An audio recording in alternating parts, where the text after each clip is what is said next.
बुद्ध का जन्म इसी वैशाख पूर्णिमा के दिन हुआ है। जो तथागत सम्यक संबुद्ध इस संसार में प्रादुर्भूत होते हैं बहुतों के हित के लिए, बहुतों के सुख के लिए। भगवान के जन्म का एकमात्र ही उद्देश्य होता है। भगवान के जन्म का उद्देश्य बहुतों के हित के लिए, बहुतों के सुख के लिए, और साथ में होता है साधं स व्यंजन, यानी कि इस सभी देवता और मनुष्यों को परम अर्थ साध्य कराकर देने के लिए ही भगवान का जन्म होता है।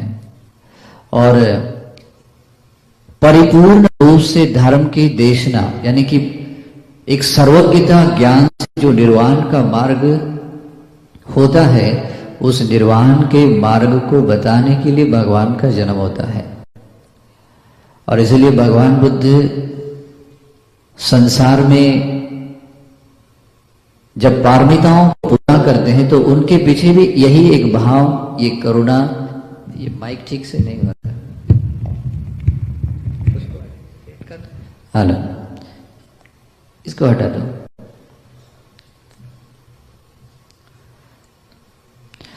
भगवान बुद्ध के जन्म का ये परम श्रेष्ठ हेतु है। जिस परम श्रेष्ठ हेतु के लिए भगवान बुद्ध बोधिसत्व काल में यही सोचते हैं। जैसे कि दीपंकर भगवान के काल में जब वे सुमेध बोधिसत्व रहते हैं, वो चाहते तो थोड़े ही समय में अरहंत बन सकते थे। उनकी पुण्य पारमिताएं इतनी परिपक्व थी कि अगर चाहते तो बहुत ही कम समय में, जैसे चुटकी बजाने का जितना समय होता है उतने कम समय में अरहंत बन सकते थे। ऐसे व्यक्ति को कहते हैं उद्घटितन्यु, यानी कि भगवान के श्रीमुख से कोई वचन निकलता है, आधा ही वचन निकलता है। यानी कि जैसे कोई गाथा है तो उस गाथा को आधी गाथा ही बोलने के बाद में धर्म का अवबोध होता है। इतनी परम तीक्ष्ण जिनकी प्रज्ञा होती है, ऐसे प्रज्ञावान पुण्य पारमिताओं से भरे हुए व्यक्ति थे और पल भर में ही अरहंत बन सकते थे। लेकिन उन्होंने सोचा हम सभी लोगों के प्रति अनुकंपा, दया, करुणा रखते हुए जो निर्वाण के द्वार में जो कदम रखना था उस कदम को पीछे लिया।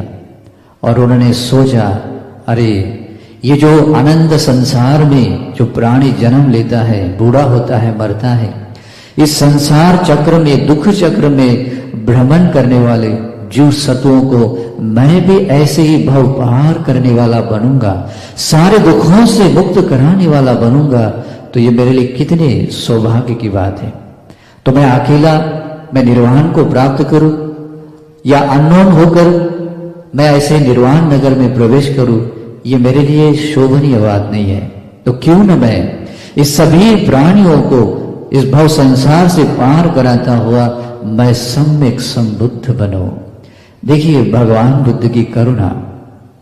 एक महाबोधि सत्व रहते समय एक अरहंत बनने के द्वार पर खड़े थे, लेकिन हम लोगों के प्रति दया करते हुए, हम लोगों के प्रति अनुकंपा करते हुए वो जो उठाया हुआ कदम वो पीछे लेते हैं और मनसीकार करते हैं कि मैं भी इन दीपंकर सम्यक संबुद्ध की तरह बनूं।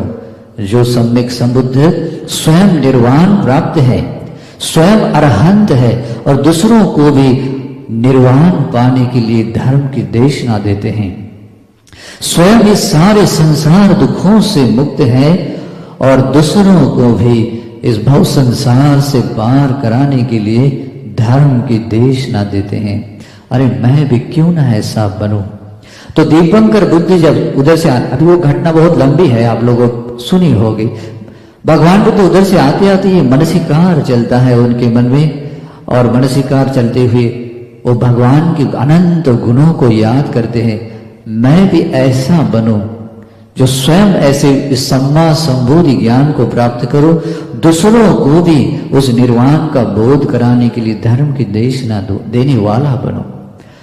और आप लोगों को आश्चर्य की बात होगी, आप लोगों ने शायद ये बात पढ़ी नहीं होगी या जानी नहीं होगी। ये जो विचार है कि मैं स्वयं अरहंत बनूं और दूसरों को भी अरहंत बनने के लिए लोगों को धर्म की देशना दूं, मैं स्वयं निर्वाण को प्राप्त करूं, दूसरों को भी निर्वाण का रास्ता बताऊं, ये जो विचार है भगवान अपने बोधिसत्व के मन में सिर्फ दीपंकर भगवान के समय में ही नहीं आया था।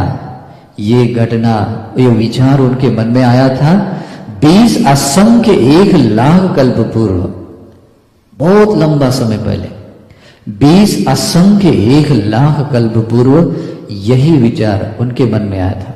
और इसी विचार से वे अपने जीवन में बहुत अच्छे कर्म करते करते आ रहे थे, पुण्य पारमिताओं को बढ़ाते बढ़ाते आ रहे थे। जब आज से 16 असंख्य 1 लाख कल्प पूर्व जब दीपंकर सम्यक संबुद्ध महाबोधिसत्व, जैसे सुमेध बोधिसत्व बने थे, वैसे दीपंकर बोधिसत्व 16 असंख्य 1 लाख कल्प पूर्व बने थे। उस समय में कुछ कर्म के विपाक स्वरूप अपने महाबोधिसत्व स्त्री भाव में उनका जन्म हुआ था। और उस बोधिसत्व को देखकर मन में आता है कि अरे मैं भी ऐसा बनूं, मैं भी लोगों को भव पार कराने वाला, स्वयं भव पार हुआ व्यक्ति बनूं। लेकिन बोधिसत्व के पास जाने के बाद वो कहते हैं कि महाबोधिसत्व स्त्री भाव में कोई व्यक्ति नहीं बनता है। उस व्यक्ति को अपने स्त्री भाव से बाहर आकर उस तरीके के पुण्य करने पड़ते, वही सभी गुणधर्म होने जरूरी है। वो बहुत दुख होता है, अरे काश मुझे वो ये गुणधर्म मेरे पास होते तो आज ये दृढ़ अधिष्ठान के साथ मैं भी ऐसा कुछ करता। और ऐसे सोचते हुए तब से अधिष्ठान करते हैं, बहुत पुण्य करते हैं, दान, शील, भावना, उपोषित आदि सभी पुण्य क्रियाओं को करते हुए अगले वर्ग में वो अपने स्त्री भाव से मुक्त होकर पुण्य पारमिताओं करते हैं। और 4 असंख्य 1 लाख कल्प पूर्व काल में सुमेध बोधिसत्व के रूप में उनका जन्म होता है। और देखिए आश्चर्य की बात, पुण्य जैसा होता है, उस पुण्य के अनुभव से जब भगवान बुद्ध को देखते हैं, खास करके तो उससे भी पहले जब बुद्ध शब्द उनके कान में आता है, वो उस व्यक्ति को कहता है तो बुद्ध ही कह रहा है ना, तो कहते हैं हाँ मैं बुद्ध ही कह रहा हूं। उस रम्य नगर में भगवान दीपकर सम्यक संबुद्ध आने वाले। वो जब बुद्ध शब्द कान में शब्द आता है, उसके हृदय में बहुत श्रद्धा जागती है, सारा शरीर प्रीति से भर जाता है और उसके हृदय गदगद होकर कहता है तो बुद्ध ही कह रहा है, बहुत अच्छा है। और इस कारण से भगवान की सेवा में स्वयं भी वो रास्ता साफ करने के लिए वो भी प्रयास करते हैं। और ऐसे प्रयास करते हुए थोड़ा रास्ता बचा रहता है और उसी समय दीपंकर सम्यक संबुद्ध आते हैं। भगवान भगवान होते हैं, हमारे जैसे नहीं होते हैं। भगवान और अनंत गुणधारी होते हैं। इस अनंत ब्रह्मांड के सभी जीव सत्वों में सर्वश्रेष्ठ होते हैं, सर्वज्ञ होते हैं। तो भगवान अपने शरीर से बुद्ध रश्मियों को फैलाते हुए, जैसे आप जो धम्म ध्वज में जो बुद्ध रश्मियां देखते हैं, ऐसे बुद्ध रश्मियों को फैलाते हुए सौम्य गजराज हस्तिराज की तरह सौम्य गति से चलते हुए आते हैं। और उस समय अपने गौतम बुद्ध सुमेध बोधिसत्व के रूप में वहां जो कीचड़ में लेटते हैं, इसी भाव से कि भगवान अगर मेरे से ऊपर से चले जाएंगे, भगवान के पैर को ये कीचड़ नहीं लगना चाहिए, ऐसे जाएंगे तो मेरे लिए बहुत हितकर होगा। लेकिन ऐसे लेटे हुए रहते समय यही भाव, यही सोचते हैं, जैसे मैंने अभी कहा, वो चाहते तो एक भगवान का एक छोटा उपदेश सुनने मात्र से भी अरहंत बन सकते। और वो भी कहते हैं खुद को, अगर मैं चाहूं तो मैं अभी अरहंत बन सकता हूं, लेकिन ऐसे अपरिचित रूप में अरहंत बनो, ये मेरे लिए शोभनीय नहीं है। जैसे ये भगवान बुद्ध ने, ये सम्यक संबुद्ध ने स्वयं निर्वाण पाया है और इस सारे देवता मनुष्यों को निर्वाण पाने के लिए रास्ता बताया है, ऐसे लोक कल्याण करने वाले महान कारुणिक भगवान की तरह मैं भी बनूं, ये विचार साधारण नहीं था। और इसी विचार के कारण वो दृढ़ अधिष्ठान करते हैं कि मैं भी सम्यक संबुद्ध बनने वाला बनूं। और भगवान देखते देखते उनके पास आते हैं, उनके सिर के पास खड़े रहते हैं और सभी लोगों को संबोधित करते हुए कहते हैं भिक्षुओं, इस महापुरुष को देख रहे, इस उग्र तपस्या करने वाले, उस समय ऋषि बने हुए होते हैं, इस उग्र तपस्या करने वाले इस ऋषि को देख रहे हैं ना? वो कहते हैं हाँ भगवान देख रहे हैं, ये कोई साधारण व्यक्ति नहीं है, ये सम्मा संबोधि ज्ञान प्राप्ति की दृढ़ कामना से यहां लेटा हुआ है और ये बुद्धांकुर है, बुद्धांकुर है।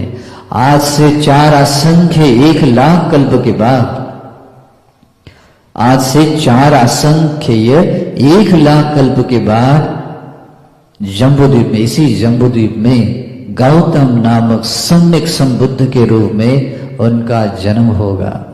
और आदि रूप से उनकी सारी भविष्यवाणी बताते हैं, उनके आग्रशावक कौन होंगे, उनका जन्म किस जगह पर, उनके माता पिता कौन होंगे, उनका सेवक कौन होगा, उन आदि रूप से सारा बताते हैं।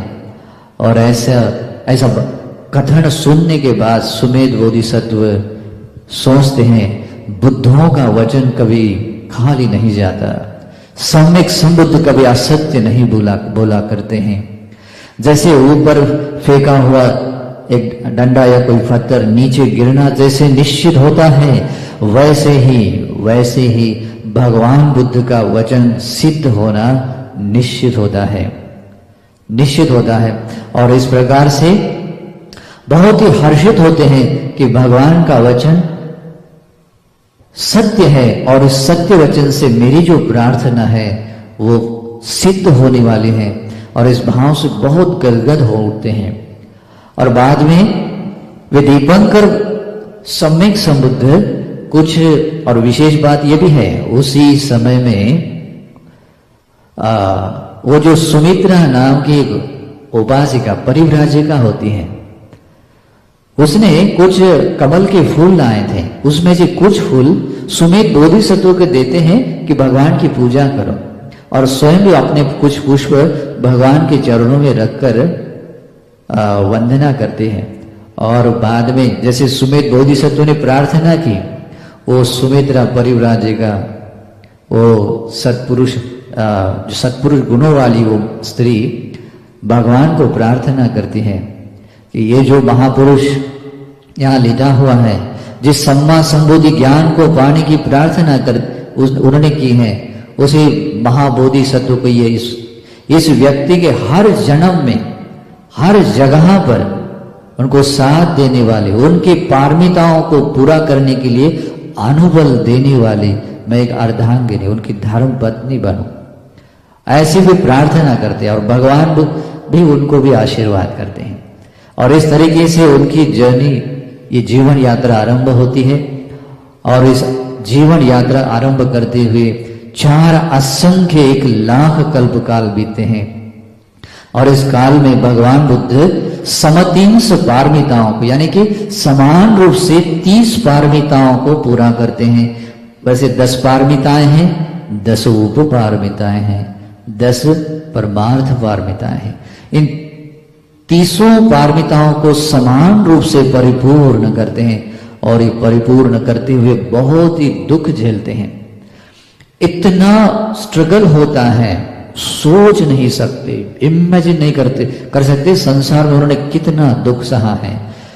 उन्होंने अपने सारे दान पारमिताओं को लेकर कहते हैं, ये बाकी वस्तुओं की, धन संपत्ति के दान की तो बात ही क्या है। भगवान ऐसा यहां तक कहते हैं, इस पृथ्वी पर जितनी ये मिट्टी है, उस मिट्टी से भी ज्यादा उन्होंने अपने शरीर का मांस दूसरों को दान दिया है। इस पृथ्वी पर जितना महासमुद्र है, उस महासमुद्र के जल से भी ज्यादा अपना खून भगवान ने दान दिया है। इस आकाश में जितने तारे दिखाई देते हैं, उससे भी ज्यादा अपने आंखें दान दी है। और बाकी दान की तो बात ही क्या है। 5 महापरित्याग, जो 5 महापरित्यागों में से महान परित्याग होते, यहां तक कि अपना प्राण भी दान दिया है। तो ऐसे बहुत दुष्कर क्रियाओं के साथ उन्होंने इन पारमिताओं को पूरा किया। उनको अपना प्राण प्रिय नहीं था ऐसा नहीं है, उनको अपनी आंखें प्रिय नहीं थी ऐसा नहीं है। वो तो प्रिय किसको नहीं होती हैं, लेकिन भगवान कहते अपने प्राण से भी ज्यादा, एक जन्म की बात नहीं, 2 जन्म की प्राण की बात नहीं, अनंत असंख्य जन्मों का जो प्राण है उस प्राणों से भी ज्यादा भगवान को, महाबोधिसत्व को प्रिय था सम्मा संबोधि ज्ञान पाना। और वो सम्मा संबोधि ज्ञान पाना यानी क्या था?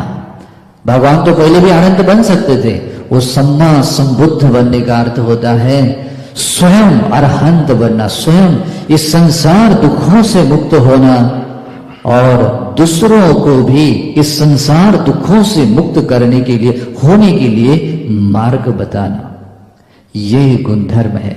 इस कारण से ही भगवान बुद्ध को महावीर कहते हैं। भगवान बुद्ध को महावीर इसी कारण से कहते हैं कि उनके जैसा वीर कोई संसार में नहीं है। और भगवान बुद्ध को और एक गुण आता है, महाकारुणिक गुण आता है। ये महाकरुणा, भगवान एक बोधिसत्व रहते समय ऐसी करुणा रखते हैं, इस सारे जीव सत्वों को भव पार कराने के लिए इतना दुख सहन करते हैं। तो ये किसके लिए था पता है? भगवान बुद्ध की, गौतम बुद्ध की अनुकंपा किस पर है? हम लोगों पर है। तो भगवान बुद्ध ने इतना जो स्ट्रगल किया, इतना दुख सहा है, किसके लिए?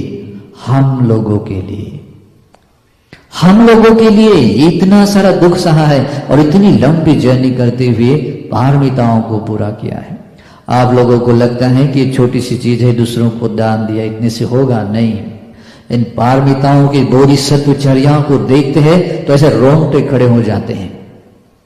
और इतना दुख सहते हुए दुष्करता के साथ भगवान बुद्ध ने सभी पारमिताओं को पूरा किया। और जब वैशाख पूर्णिमा का समय था, तो वैशाख पूर्णिमा के समय में अपने भगवान गौतम सम्यक संबुद्ध का जन्म हुआ। वैसे तो सभी सम्यक संबुद्ध की धर्मता ही होती है, उनका जन्म वैशाख पूर्णिमा के दिन ही होता है। और जन्म होने से पहले ही ये बात निश्चित होती है और भगवान को भी पता होती है, क्योंकि उससे पहले हमारे भगवान रहते हैं तुषित देवलोक में संतुषित बोधिसत्व के रूप में। संतुषित यानी कौन? तुषित देवलोक का जो राजा है उसका नाम होता है संतुषित। उसी के रूप में भगवान बुद्ध का जन्म होता है, अंतिम जन्म होता है। और जब भगवान का जन्म होने का, मनुष्य लोक में आने का समय होता है, तब इस 10,000 ब्रह्मांड के सभी देवता लोग उनके पास आकर हाथ जोड़कर उनको याचना करते हैं। भगवान को हर चीज करने के लिए याचना करनी पड़ती है, तो याचना करते हैं और याचना करते हुए कहते हैं कालो अयं महावीर उपजन मातु कुच्छियं सदैव कं तारयन्तु बुद्धस्सु अमृतं वदम्। भगवान को बोधिसत्व रहते समय ऐसी याचना करते हैं, हे महावीर, क्योंकि भगवान बोधिसत्व के जैसा कोई महावीर संसार में और कोई नहीं। कहते हैं हे महावीर, ये मनुष्य लोक में जन्म ग्रहण करते, माता के गर्भ से जन्म ग्रहण करके सम्मा संबोधि ज्ञान प्राप्त करके दूसरों को भी निर्वाण का मार्ग बताने का सही समय आ गया है। कालो अयन महावीर उपजन मातु कुछ, माता के गर्भ से मनुष्य लोक में जन्म लेने का सही समय आया है। और भगवान की एक विशेषता है, बोधिसत्व की विशेषता है कि भगवान एकदम से उस याचना को स्वीकार नहीं करते हैं। वो 5 चीजों को देखते हैं, अपने माता को देखते हैं, अपने कुल को देखते हैं। माता को महामाया देवी के रूप में चूज करते हैं, कुल के रूप में शुद्धोधन राजा के कुल को शुद्धोधन राजा पिता के रूप में देखते हैं। द्वीप के रूप में जम्बू द्वीप को चूज करते हैं। जम्बू द्वीप भी बहुत बड़ा होता है तो मध्य जम्बू द्वीप चूज करते हैं। मनुष्य का आयु प्रमाण देखते हैं, आदि आदि ये सब चीजें देखकर भगवान मनुष्य लोक में आते हैं। और मनुष्य लोक में जो भगवान का जन्म होता है तो सारे देवता लोग, सारे सभी लोग, प्रकृति में भी इतने सारे शुभ लक्षण प्रकट हो जाते हैं भगवान के जन्म से। अब ये बात हम लोगों के लिए समझ में नहीं आएगी, लेकिन यही धर्मता होती है। भगवान के जन्म से जो लोग अंधे थे उनको आंखें मिली थी, जो कान से बहरे थे उनको सुनने में आ रहा था, जो रोगी थे वो निरोगी बने थे, जो चलने फिरने में मुश्किल जिनको था वो चल फिर सकते थे, जो बंधनों से बंधे थे वो बंधन से मुक्त हो गए। ऐसे 80 लक्षण प्रकट हुए थे। कितने? 80 लक्षण प्रकट हुए थे। साधारण बात नहीं, भगवान के खाली आने से ऐसा अद्भुत आश्चर्य होता है। और इसी कारण से भगवान ने भी ये बात कही है, जब कभी संसार में भगवान आते हैं तो भगवान बुद्ध का आना वे सबके हित के लिए होता है, सबके सुख के लिए होता है। इसलिए भगवान कहते हैं सुखो बुद्धानं उत्पादो, बुद्धों का उत्पाद बहुत सुखावह होता है, सुखकर होता है, सबके हित सुख के लिए होता है। और देवता लोगों तो पहले ही पता होता है कि यही एक व्यक्ति है जो व्यक्ति वज्रासन बोधि मंड पर विराजमान होकर सम्मा संबोधि ज्ञान प्राप्त करके दूसरों को इस निर्वाण नगर का द्वार खुला करेगा। और इसका ये हमारी मुक्ति का मार्ग खुला करने वाला व्यक्ति है, हमारे अमृत निर्वाण के दाता भगवान है। और ये सोचकर बहुत हर्ष उल्लासित होते हैं।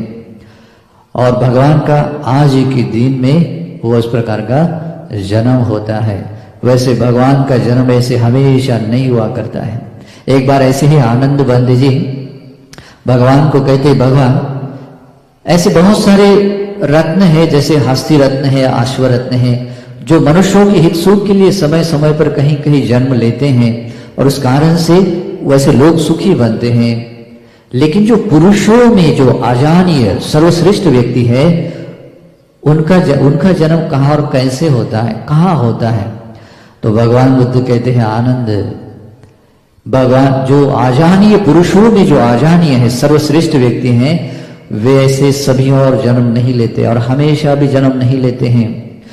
भगवान उसको गाथा के द्वारा कहते हैं, दुर्लभो गुरुसा जन्यो न सो सब्बथ जायति। जो पुरुषों में सर्वश्रेष्ठ व्यक्ति है, अनुत्तर है, उत्तम है, वो व्यक्ति सभी और जन्म नहीं लेते हैं। लेकिन यत्थज जायते धीरो, लेकिन जहां कहीं ऐसे धीर व्यक्ति जन्म लेते हैं, तंग कुलं सुख मेदति, वो सारा कुल सुखी बन जाता है, सुख को प्राप्त होता है। और आप लोगों को पता है भगवान बुद्ध का कुल कहाँ है? वैसे तो जन्म तो भगवान का इस कपिल वस्तु नगरी में हुआ, शुद्धोधन राजा के घर में हुआ, लेकिन भगवान का कुल होता है इस 10,000 ब्रह्मांड, ये भगवान का परिवार है। 10,000 ब्रह्मांड के सभी देवता और मनुष्य भगवान का परिवार है। इसलिए भगवान के पुत्र 9 प्रकार के होते हैं।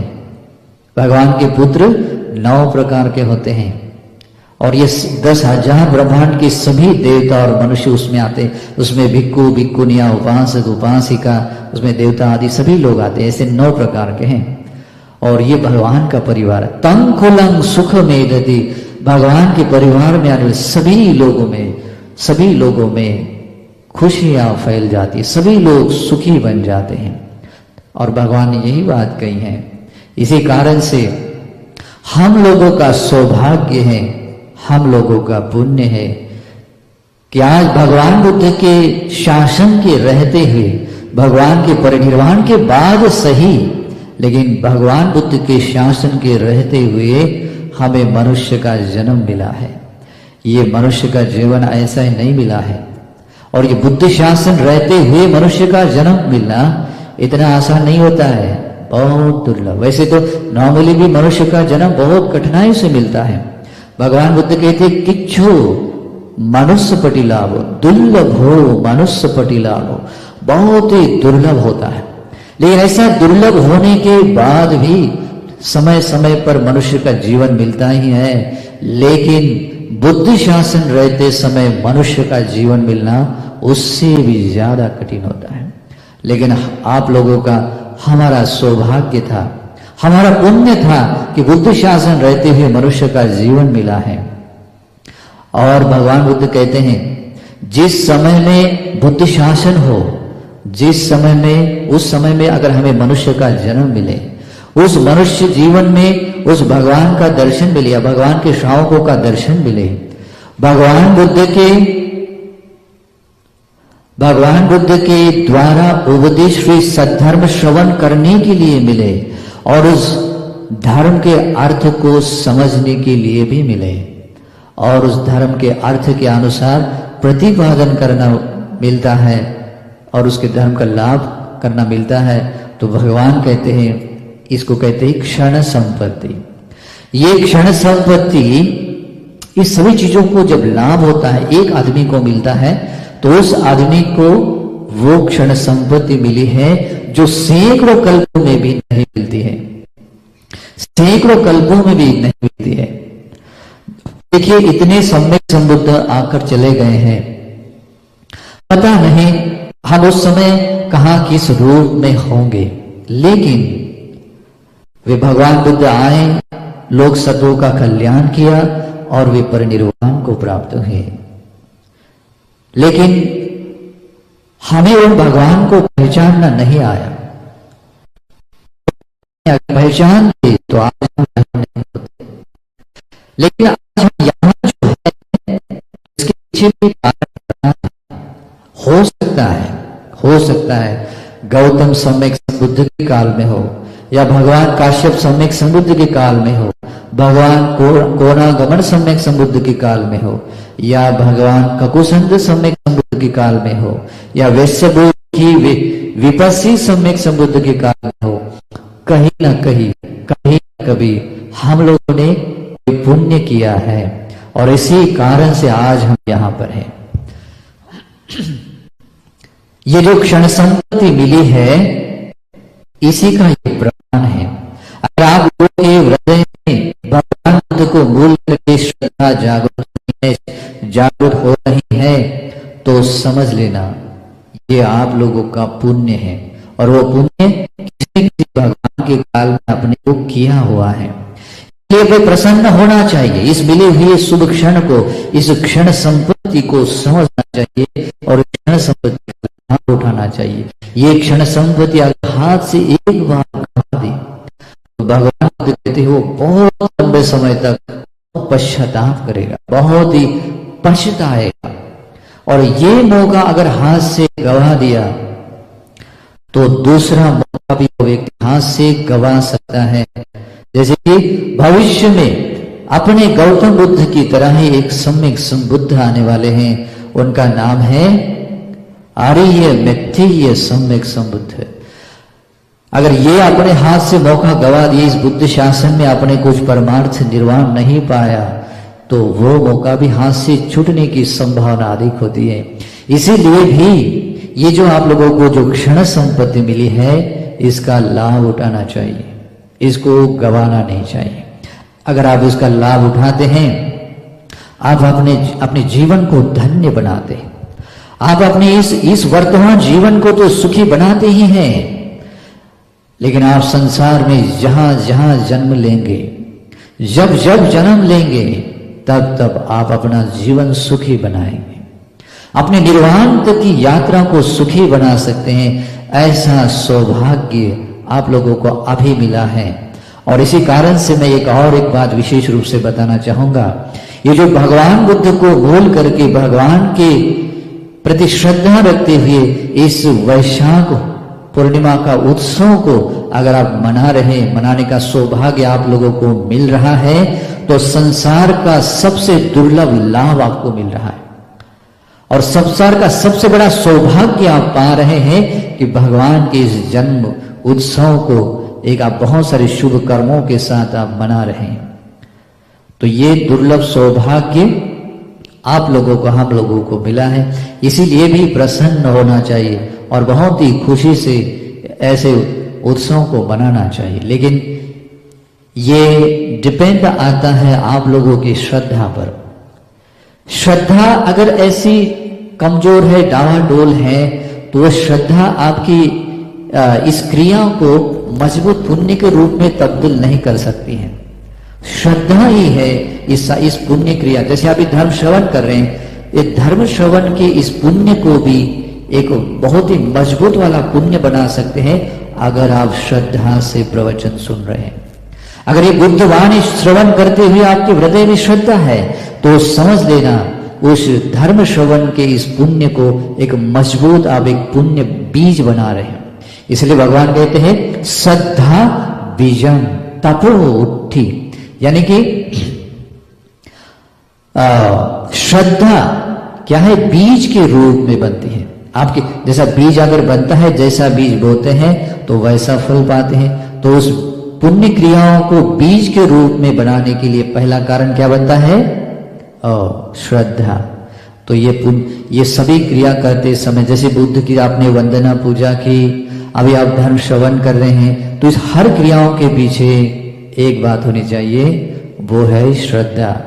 श्रद्धा है तो यही आपका ये धर्म श्रवण करना एक पुण्य बीज बनेगा। और धर्म श्रवण का पुण्य साधारण नहीं होता उपासकों, धर्म श्रवण का पुण्य साधारण नहीं होता है। बुद्ध वाणी अगर आप लोग सुन रहे हैं तो आप लोग दुनिया की सर्वश्रेष्ठ संपत्ति कमा रहे हैं। धर्म श्रवण कर रहे हैं तो दुनिया का श्रेष्ठ पुण्य कमा रहे हैं। एक उसके बारे में भगवान क्या कहते हैं बताएं, इस सारे पृथ्वी पर जितने भी रत्न है उसको अगर एक तरफ किया जाए, उसको एक तरफ किया जाए और वो सारा धन, वो धन किसी को दान दिया जाए, उस सारे दान वस्तुओं से मिलने वाला जितना पुण्य है उस पुण्य से कई गुना अधिक पुण्य मिलता है अगर आप धर्म श्रवण करते हैं। तो आप जो धन कमा रहे उतना धन तो है भी नहीं है, वो सारा पृथ्वी का छोड़िए, इधर नागपुर के शहरों में भी जितना धन वो भी अपने एक पास के नहीं है। तो आप कितनी बड़ी संपत्ति कमा रहे, कितना बड़ा पुण्य कमा रहे हैं अगर आप बुद्ध की वाणी श्रवण करें, बुद्ध को लेकर आप कोई बात सुन रहे हैं तो ये साधारण बात नहीं है। और जिनको ये सौभाग्य मिलता है, बहुत भाग्यशाली लोग हैं, बहुत पुण्यवान लोग हैं। जिस व्यक्ति को संसार की ये दुर्लभ और महान बात करने के लिए मिलती है, कौन सी, सद्धम्म श्रवण करना। और भगवान ने कहा दुर्लभो सद्धम्म श्रवण, सद्धर्म श्रवण बहुत दुर्लभ है। तो ये आप लोगों को मिल रहा है तो आप लोगों का बहुत बड़ा सौभाग्य, बहुत पुण्य कमा रहे हैं। और ये सद्धर्म श्रवण करना यानी क्या है पता है, भगवान बुद्ध ने जिस अर्थ से जो धर्म बताया है उसी अर्थ से जो धर्म बताया जाता है, उस बुद्ध वाणी को आप जब आप श्रवण करते हैं वो धम्म श्रवण कहलाता है। वो पुण्य भी आज के इस वैशाख पूर्णिमा को मूल करके जो प्रोग्राम लिया है, ये पुण्य आप कर रहे हैं। और इसी पुण्य को करते हुए आप भगवान का सम्मान कर रहे हैं। इस पुण्य क्रियाओं को करते हुए भगवान का सम्मान, भगवान की पूजा कर रहे हैं। तो इस प्रकार से आप लोग इस जन्म उत्सव को आनंद उत्सव बनाने के लिए, आनंद देने वाले ही पुण्य कर्म आप कर रहे हैं। और पुण्य कर्म ही है जो आपके इस आनंद के सुख के कारण है। सुखो पुण्यस्य उच्चयो, सारे सुखों का कारण आपके द्वारा किया गया पुण्य कर्म है। इस कारण से भगवान कहते हैं ऐसे पुण्य कर्म बार बार करने चाहिए। पुण्यंचे पुरिसो कहिरा तीर्थ पुनम पुनम, ये जो आप पुण्य कर्म करते हैं तो बार बार करना चाहिए। तम छंदम कहिराथ, वैसा पुण्य करने के लिए इच्छा भी रखनी चाहिए, जगानी चाहिए। क्यों? क्योंकि सुखो पुण्य से उच्चयो, ये आपके सुख का कारण है। तो ये सुख का कारण बनने वाला ही कर्म अभी हम बना रहे हैं। ये जो धर्म श्रवण कर रहे हैं, ये भगवान का जन्म उत्सव आप मना रहे हैं, ये उत्सव जो मनाना है, हो सकता है आपके जन्म जन्म के दुखों को दूर करेगा। यही एक आपका ये जन्म जो भगवान बुद्ध का जन्म उत्सव है, जो आप मना रहे हैं इस शुभ कर्मों के साथ आपके निर्वाण तक की यात्रा को सुखमय बना सकता है। इस कारण से भी प्रसन्न होना चाहिए कि आज हम भगवान बुद्ध के इस जन्म उत्सव को ऐसे शुभ कर्मों के साथ मना रहे हैं, है ना। ये होता है आनंद उत्सव, ये होता है उत्सव, महोत्सव है। तो इस महोत्सव को ऐसे ही शुभ कर्मों के साथ मनाना चाहिए। वैसे बौद्ध देश के जो लोग हैं या भगवान के जो भी श्रावक लोग हैं इस उत्सव को कम से कम 7 दिनों तक मनाते हैं। देखिए भगवान का भी जन्म हुआ तो आप लोगों को क्या लगता है कि जन्म हुआ और ऐसे ही भूल गए क्या? नहीं, जब भगवान का जन्म हुआ देवता लोगों के हृदय में जो प्रीति थी 7 दिन तक देवताओं ने आनंद उत्सव बनाया था। शुद्धोधन राजा के महल में 7 दिन तक इसी जन्म उत्सव को मनाया था, सबको दान देकर आदि सभी चीजों को लेकर, और सारे पृथ्वी पर यह सारा आनंद उत्सव बन गया था।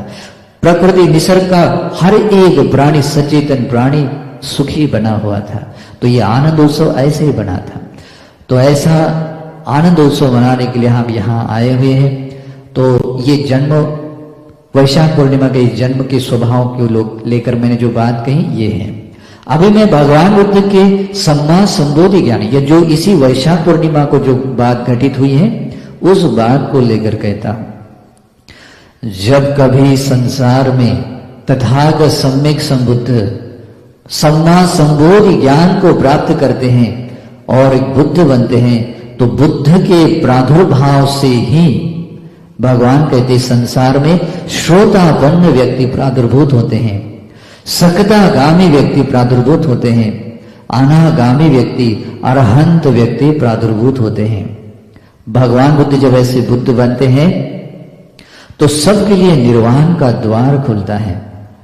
और भगवान भी कहते हैं, भगवान भी इस तरीके से, जब आज का ही वो दिन था, वैशाख पूर्णिमा का दिन था, भगवान ने रात्रि के प्रथम प्रहर में, रात्रि की जब मार सेना का पराजय कर लिया, रात्रि के प्रथम प्रहर में उन्होंने अपने पुब्बे निवासानुसति नाम का ज्ञान प्राप्त किया। ये पहला ज्ञान था, पुब्बे निवासानुसति ज्ञान। इसका अर्थ क्या होता है? अपने पूर्व जन्मों को देखने का ज्ञान, और अपने सर्वज्ञता ज्ञान से अपने इस अनंत जन्मों को उन्होंने पूर्व जन्म को देखा। और इतना ही नहीं, इस अनंत ब्रह्मांड के हर एक प्राणियों के पूर्व जन्म को देखने का ज्ञान भगवान ने पहला ज्ञान पाया। लोग बोलते हैं ना भगवान ने ध्यान प्राप्त करके बोध वृक्ष के नीचे क्या पाया, तो ये पहला ज्ञान पाया। बाद में रात्रि के मध्यम प्रहर में चतुर्पाद ज्ञान पाया है। चतुर्पाद ज्ञान यानी कि इस अनंत ब्रह्मांड के प्राणियों को जन्म लेते हुए मरते हुए देखने का जो ज्ञान है। देखिए ये ज्ञान मतलब ये सर्वज्ञता ज्ञान से जो बात आती है वो दूसरा कोई नहीं पा सकता है। तो ये दूसरा ज्ञान पाया।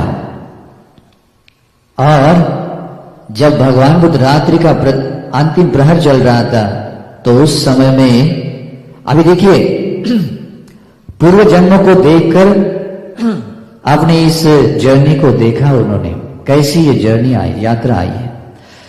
चतुर्पाद ज्ञान के आधार पर उन्होंने देखा कर्म के अनुसार कैसे आदमी जन्म लेता है, बूढ़ा होता है, मरता है। उनके भीतर संवेग आता है, अहो ये संसार का प्राणी जायतीच जीयतीच मीयतीच चवतीच, ये जन्म लेता है, जरा जीर्ण होने की ओर जाता है, मरता है, चूत होकर फिर कर्म के अनुसार जन्म लेता है। अरे कैसे विपत्ति में पड़ा है, कैसे विपत्ति में पड़ा है। ऐसे भयावह संसार दुख से दुख में पड़ा है, संकट में आ पड़ा हुआ है। इसका क्या कारण है? ये जो जरा जीर्ण होना है, ये जो मृत्यु को प्राप्त होना है, क्यों, क्या वजह, क्या हेतु व्रत है? भगवान की प्रज्ञा ऑलरेडी इतनी परिपक्व बन चुकी थी, उनकी इंद्रिय धर्म परिपक्व बने थे। अपने प्रज्ञा चक्षु को जस्ट ऐसे फैलाते हुए उन्होंने देखा ये जो बूढ़ापा और मृत्यु है वो जन्म के कारण है, जन्म है इसलिए बूढ़ापा और मृत्यु है। जाति पच्चया जरा मरण, जन्म के हेतु प्रत्यय से ये बूढ़ापा और मृत्यु है। तो जन्म को भी देखते हैं कि जन्म क्यों है, तो देखते हैं जन्म है भाव के कारण। भव बच्चया जाति, यानी भव समुदया जाति समुदय, भाव के होने से ही जन्म का होना होता है, भाव के हेतु प्रत्यय से ही जन्म होता है। तो भाव यानी क्या? ऐसे कर्म विपाक देने वाला, मतलब ऐसे कर्म जो विपाक देने के लिए जो सभी रेडी बने हुए हैं, है ना, तैयार हुए हैं, बने हुए हैं, वो भाव जब होता है तो जन्म होता ही है। तो विपाक जहां जिस लोक में जन्म दे, विपाक देने वाला कर्म बना हुआ है, भाव बना हुआ है, भाव है, वहां जन्म है। फिर चाहे वो आविची नरक से लेकर भवाग्र तक 31 लोक धातुओं में जहां जो कर्म विपाक देने वाला वो कर्म बनता है, भाव बना है, भवपच्चया जाति।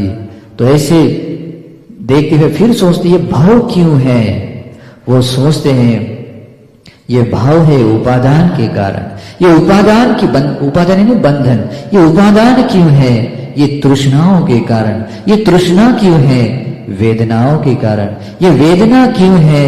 वो स्पर्श के कारण। ये स्पर्श क्यों है? और देखते हैं 6 इंद्रियों के होने के कारण। ये 6 इंद्रियां क्यों है? नाम रूप होने के कारण। ये नाम रूप क्यों है? देखते हैं ये नाम रूप बनता है विज्ञान बच्चया नाम रूप। ये विज्ञान, विज्ञान यानी क्या होता है? विज्ञान यानी ऐसे कर्म संस्कार, जिस कर्म संस्कारों से जो घटित हुआ चित्त है वो विज्ञान, वो वही विज्ञान है जो नाम रूप बनने के लिए कारण बनता है। तो विज्ञान बच्चया नाम रूप, ये विज्ञान क्यों है? वो सोचते हैं एक संखार बच्चया विज्ञान, संस्कारों के हेतु प्रत्यय से विज्ञान है। और ये संस्कार क्यों है? बाद में देखते हैं अरे अविद्या के कारण। भगवान के पास भी ये समंत चक्षु थे, जो ऐसे ज्ञान के चक्षु, जिस ज्ञान के चक्षु में कहीं भी ऐसा कोई पर्दा नहीं है, सब कुछ खोला विवृत है। जिस भगवान ने अपनी प्रज्ञा से उधर नजर दी है और सब ज्ञान का अवबोध किया,